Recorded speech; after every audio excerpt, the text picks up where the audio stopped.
milligrams per deciliter of blood glucose. That is pretty high for me. My prediction, probably because we were up late last night traveling, making bricks. I don't know. That'd be my guess. That's kind of high though. I don't like it that high. That's not my norm. Anywho, this is the first time I've weighed in or taken my blood glucose in a while. I don't have any more ketone strips right now, so I couldn't test that. But I figured I would kind of make today's vlog like a prediction vlog for my Deeper State Keto results for me. That's going to be in about 10 days, because this is day 80, I think day 80 of the vlog of the 90-day Deeper State Keto course. So I figured I'd just kind of run through some predictions that I have for me as an individual. So let's do that. By the way, I just realized how crazy I look without my hat. Let me fix that right now. Alright, we're headed to the DMV to get a license plate for the van. I'm shooting for like maybe someday a custom plate that says Keto Savage or something along those lines. But right now it's probably just going to be a normal plate. So let's go to the exciting DMV and wait in line for 3 hours. Alright y'all, so we just spent 3.5 hours at the DMV. Got my license plate.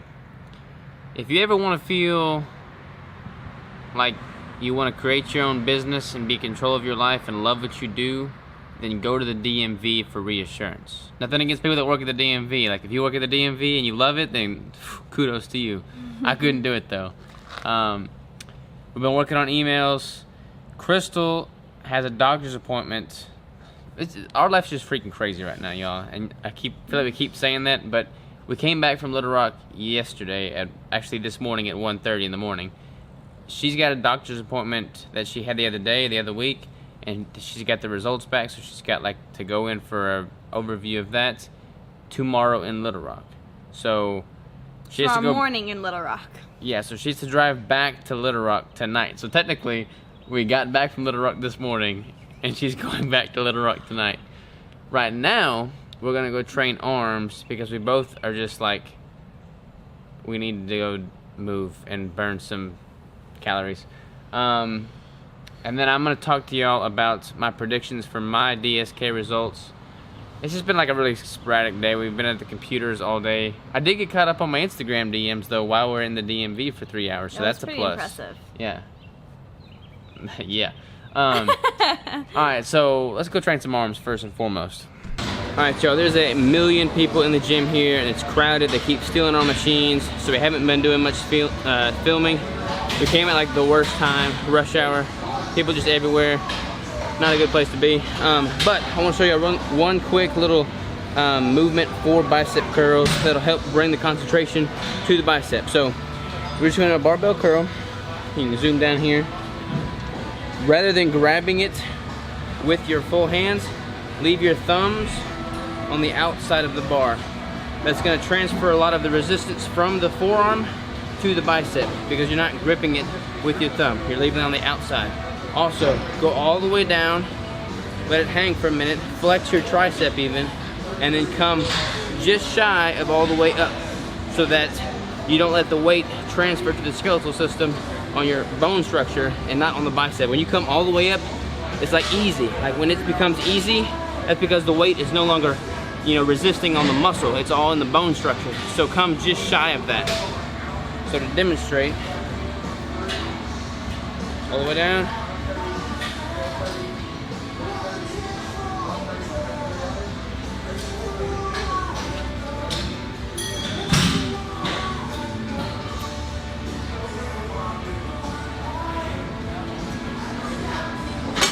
And that's the way to do that.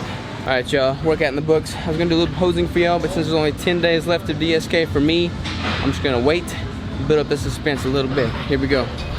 We ran out of eggs, so I'm running to Whole Foods to pick up some more eggs.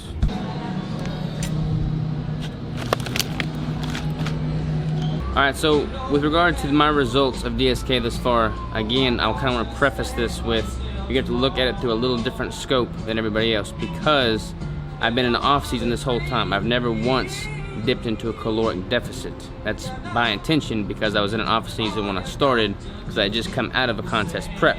So basically, I still am above my maintenance macros right now, 90 days in, still above maintenance.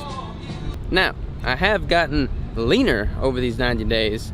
I think today I was 1 pound lighter than what I was when I started. Interestingly enough, actually went up in weight after I started because of this like lag effect that happens with keto specifically. I was eating a bunch of calories, then I started DSK, but my weight was continuing to go up from that surplus of calories that I had eaten previously. So yeah.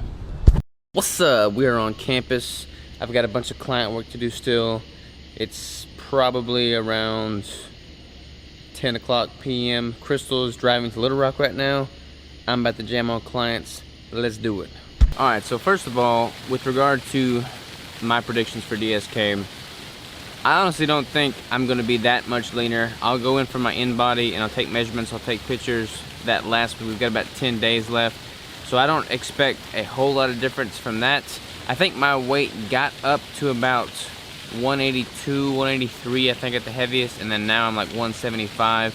So I've dropped about, what was it, 6-7 pounds in total.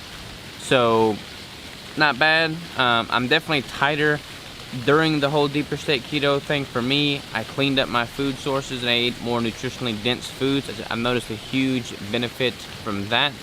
But I will say this though, it's honestly the best thing that I could have done for where I'm at in my stage, because if you watched my prior video about how to make a diet sustainable and kind of cycling your calories, whether you're in the contest prep or off season, where you're in a cutting phase or building phase, I said in that, you know, I try and even cycle up and down when I'm in a bulk, trying to build muscle. So basically, in essence, for me, what I've done is cycled my calories down in Deeper State Keto low enough to like just be at maintenance right now. So I'll be able to cycle back up in my next experiment and do so in a pretty sustainable way. I mean, honestly, for me, y'all, I did the Deeper State Keto course when I did my contest prep and I got down to 3.5% body fat. I didn't want to get down to 3.5% body fat this go around because I'm trying to have a productive building phase. So I don't anticipate getting that lean. Now, I know of a lot of y'all that are doing it, you know, the correct way, starting at a low enough and then tapering down aggressively, sustainably but aggressively, are seeing some great results. I've been getting a bunch of feedback from y'all. It's freaking awesome. I'm excited. I'm excited to share the transformation pictures and everything online when we relaunch our course in August. It's just cool. It's just motivating for me to see that with y'all. My whole motivation behind doing the course, like on YouTube and making a series of it, was to kind of like add a sense of camaraderie to it. Like, I want to be right there alongside y'all.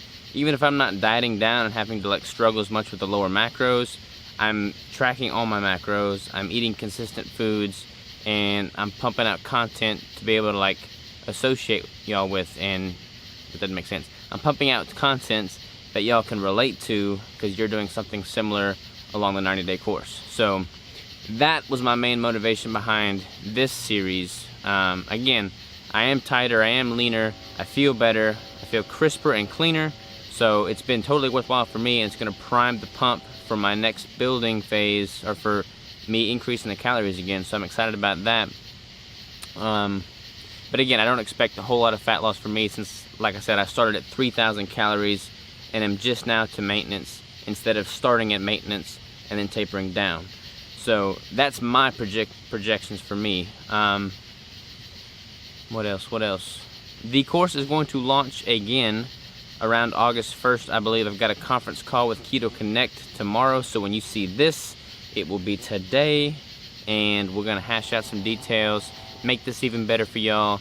It's gonna be even better going forward. I want this to be like an ever-evolving, ever-improving thing, because I'm proud of it. It works, it's sustainable, it's honestly, it all boils down to consistency and discipline and hard work. And if you put those three things into place with this course, then you're going to be rock solid, because the course is built on foundational science and it's got a good solid base there. So if you put forth on your end the discipline, dedication, and hard work, you're going to see results. Yeah, that's just the way it is. So that said, I'm about to jam on some clients right now. Thank you for watching. I love y'all. I'm excited for the next release of this, and it's gonna be good. By the way, check out this amazing outro that somebody just made for me, because they're awesome. Jesse, thank you, man. You're the bomb. Don't know what I did to deserve this, but he just made me this outro, so check this one out.